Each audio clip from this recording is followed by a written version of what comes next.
Saran saya nggak usah ikut. Masa dia mulut kita semua. Nah, saran saya Allah alam.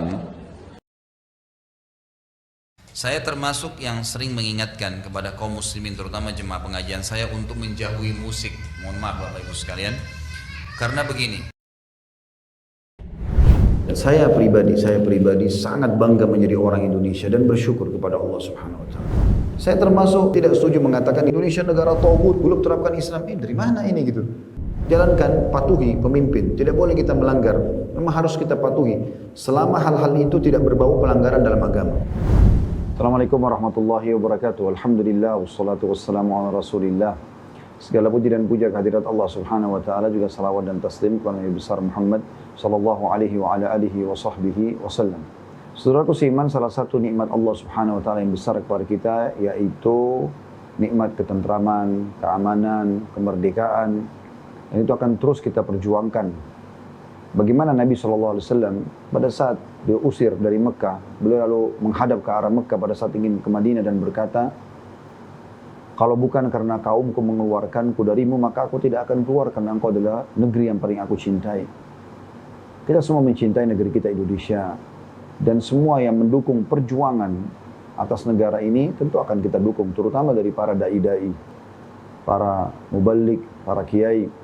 Karena memang negara ini berdiri di atas kumandan takbir dan juga motivasi mereka kepada umat untuk berjuang sehingga kemerdekaan dicapai.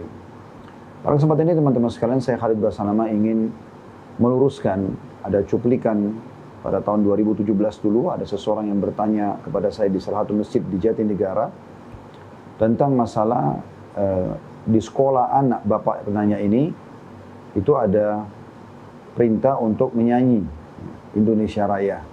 Dan dia, yang saya tangkap dari pertanyaan itu, tidak ingin ikut. Dan dia khawatir ditegur.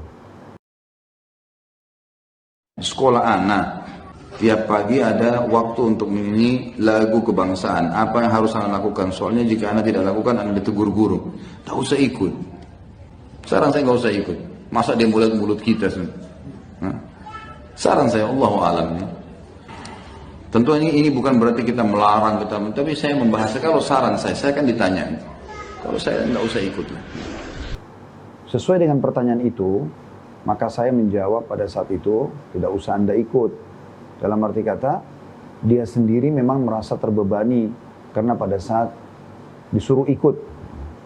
Saya sedang membahas tentang keluhan dia, ikut dia ataupun anaknya di sekolah. Jadi bukan sedang membahas sebenarnya tentang masalah syair dan lagu Indonesia Raya. Kita semua warga Indonesia pasti sangat paham bahwasanya syair-syair ini semua disusun oleh para pejuang kita, justru menjadi sebuah motivasi agar para warga Indonesia siap berjuang. Saya pun pribadi sangat memahami masalah itu.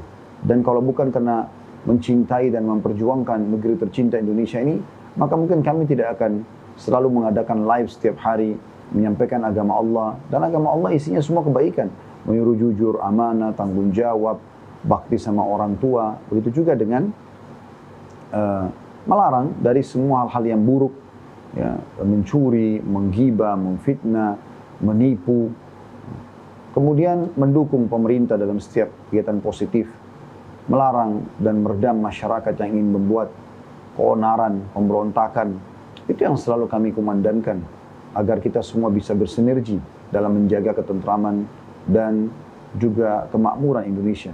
Dan hampir di setiap taklim kami, kalau teman-teman mengikutinya, di akhirnya selalu saya berdoa kepada Allah Subhanahu wa taala agar negara kita Indonesia ini negara tercinta menjadi negara yang aman, tentram, damai, dan utang-utangnya juga terlunasi, dan Allah memberikan petunjuk para pemimpin kita agar bisa kembali kepada ajaran Allah Subhanahu wa taala. Semoga dengan cuplikan ini saya berharap isu yang sedang tersebar yang menyatakan bahwasanya kesannya tanda kutip saya ini melarang untuk mengikuti nyanyian atau lantunan syair Indonesia Raya, ini bisa difahami dengan akal yang sehat. Dan saya berharap semoga Allah berikan hidayah bagi teman-teman yang memang menjadikan ini sebagai momen yang akhirnya menjadi momen yang menjadi sebuah isu yang dijadikan sebagai tanda kutip untuk melahirkan permusuhan atau pemahaman atau kesalahpahaman terhadap salah satu warga Indonesia yang berusaha berjuang selama ini untuk mempertahankan keutuhan NKRI. Dan bagi saya bangga sekali menjadi warga Indonesia dan saya akan terus memperjuangkan kemerdekaan Indonesia, kemakmurannya, ketentramannya, dan juga bagaimana masyarakatnya agar bisa menjadi orang-orang yang baik, orang yang patuh pada pemerintah, orang yang berusaha menerapkan peraturan-peraturan sebagaimana yang sudah kami pelajari dalam kaidah-kaidah syar'i. Ini dari saya, semoga saja bermanfaat dan semoga Allah Subhanahu wa taala menjaga negara kita agar selalu menjadi negara yang aman, tentram, damai, dan Allah menyatukan hati-hati kita seluruh warga Indonesia ini agar sama-sama menyadari tentang nikmat kemerdekaan, nikmat ketentraman, dan juga saya secara pribadi mengatakan bahwasanya syair-syair yang dilantunkan untuk kemerdekaan Indonesia ini adalah bagian hal yang dibolehkan dalam syariat. Yang dibahas oleh ulama hanya karena masalah alat musiknya. Mudah-mudahan ini bisa difahami dengan baik dan Allah selalu menyatukan hati kita di atas nikmat iman, di atas nikmat Islam, di atas nikmat kesatuan dan persatuan insyaAllah. Ustaz mau tanya hukumnya mendengarkan musik, memainkan alat musik. Hukumnya musik bagi anak-anak karena di sekolah ada pelajaran tertentu yang diiringi musik. Contohnya senam, jazakallah khair. Ya, saya berharap begini ya, kedepannya pun kalau misalnya Bapak Ibu lagi bertanya dengan saya, tolong diikutin sampai selesai tuntas penjelasan, kemudian direnungin. Saya nggak minta spontanitas langsung diambil gitu kan. Anda boleh renungin, kemudian Anda lihat nanti ya, insya Allah minta petunjuk sama Allah supaya dikasih petunjuk yang benar. Saya termasuk yang sering mengingatkan kepada kaum muslimin, terutama jemaah pengajian saya untuk menjauhi musik. Mohon maaf Bapak Ibu sekalian. Karena begini, ada alasan. Bahwa dari sisi pandangan agama, Abu Bakar radhiyallahu anhu pernah mengistilahkan musik dan alatnya itu dengan mazamirus syaitan. Apa itu? Anak-anak panahnya syaitan yang bisa menusuk hati manusia. Kalau di madrasah, di sekolah, Anda punya sekolah Islam, coba terapin, ganti dengan yang lain. Misal pun ada lantunan-lantunan syair gitu kan, yang berbau semangat Islam, mungkin gitu kan. Tapi kalau dipakaikan dengan alat-alat musik, Allahu alam, saya sarankan pribadi ya, untuk dijauhi. Allahu alam itu jauh lebih aman.